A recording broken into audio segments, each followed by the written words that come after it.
သမီးတာရသမီးတွေဖေဖေစာကြည့်စပွဲလေးလုပ်ပေးခဲ့တာမှတ်မိလားဒီစပွဲရဲ့ညနေဖြင်ကဖေဖေသမီးတို့မောင်နှမ၄ယောက်က6လောက်၄ချောင်းအဲ့6တော့တွေစုံနေမှဒီစပွဲလေးကလည်းခိုင်မာသမီးမိဘတွေက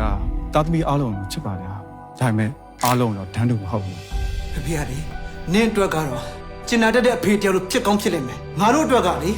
စီကံကြည့်ပြီးဘာမှတိုင်မယ်လို့မရတဲ့သူတဘောတိုက်သူလှုပ်တက်တဲ့အေးဆက်တဲ့အဖေတယောက်ပဲဒီအင်းကြီးမှာလေ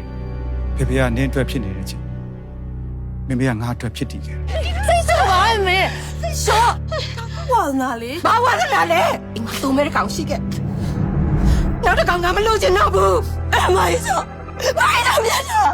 နင့်ဒီပရိဘောကပစ္စည်းအဟောင်းမြင့်နေပြင်းတဲ့လောက်ကလို့တခြားရွေးချယ်မရှိတော့ဘူးလားမင်းကလေးဖြစ်ပြီးတော့ယောက်ျားအလုပ်ကြီးရဲ့လုပ်တာဘယ်လိုလုပ်ပြီးလူအမြင်တက်တယ်မှာလဲလူအမြင်မကောင်းတဲ့လုပ်တော့ငါခွင့်မပြုနိုင်ဘူးဖေဖေပြောပါဦး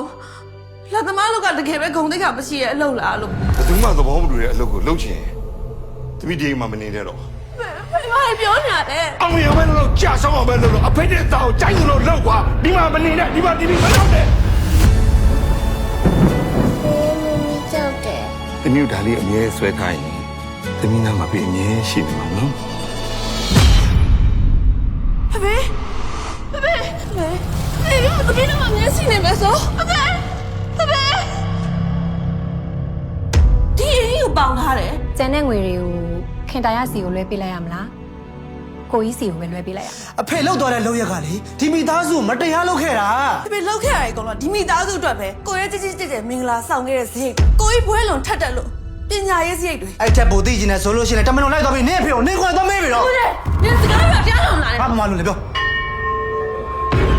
ကိုတင်းအောင်သမီးလေးမအဲ့အိမ်ကထွက်သွားတဲ့တယောက်ထင်တယ်ဖေရဲ့နောက်ဆုံးချိန်မှာဖေနာမမရှိတဲ့ယူချုံမရအောင်ငါဘာလုပ်မလဲဖေဆောက်ဆောက်ခိုင်းနေဖေသမီးမဆောက်ဆောက်နိုင်တော့အဖေနောက်ဆုံးချိန်ထိနင့်ကိုတန်းတာပြီးတော့နေသွားကြဘာအကြောင်းမှမရှိဘူးခင်ဗျာသမီးအတားကြီးတော့ပဲတကောင်းပဲ